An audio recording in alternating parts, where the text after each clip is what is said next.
who can guess what this the last letter is on this word diagram thing? T. A T? Why? What?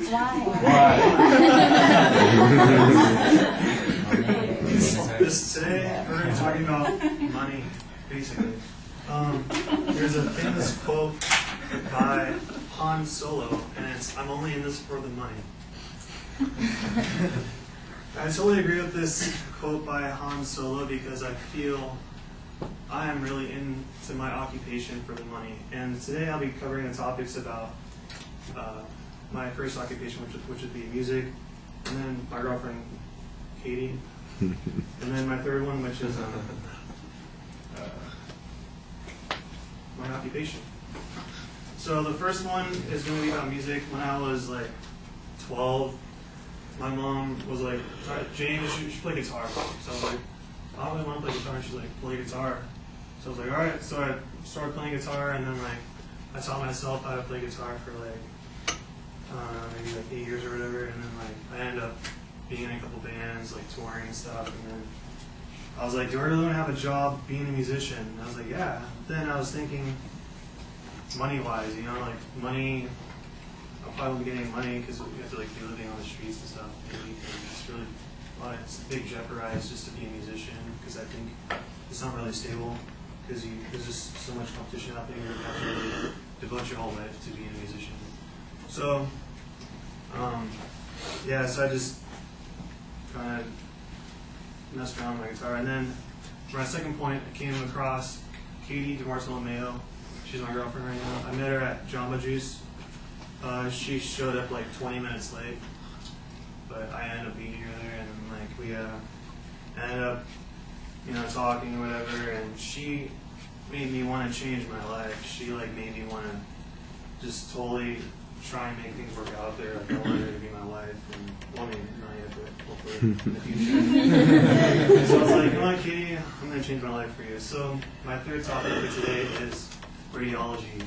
So I was at my work, and this lady was like, "Hey, you should be a radiologist." I was like, "What?" So then I was like looking online, and I was like, "Hey, this isn't pretty too bad." So then like I ended up getting all these classes for it, and like I ended up studying like 8 hours a day. All my free time went to studying, and it was really, really difficult. Like I ended up getting more gray hairs because of that. But so right now I'm applied to the radiology program at Cypress College, and it's a pretty tough program to get into. And I found in a couple of days if I get in, so hopefully I get in. And some of love, I talked about music, Katie, and the radiology program, and I ended up really. I'm glad I made the choice I made for Catherine because I really want to, make my life work out with that. And I agree with the money. I'm all in for money to Han Solo because it really defines radiology because I never really wanted to do it, but I am doing it because it's for the money to make my life end up working out.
Well, James, I thought that the attention device was kind of fun, and it was interesting when you suddenly realized that we had more art appreciators in here than business people.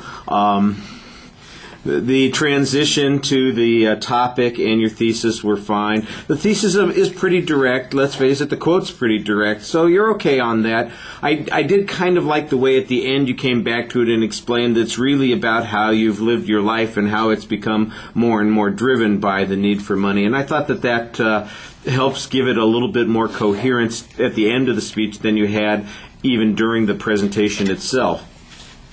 You had a little bit of a problem with the preview. It sounded like the first and third points were the same, but once you got to the first point, it was really completely different.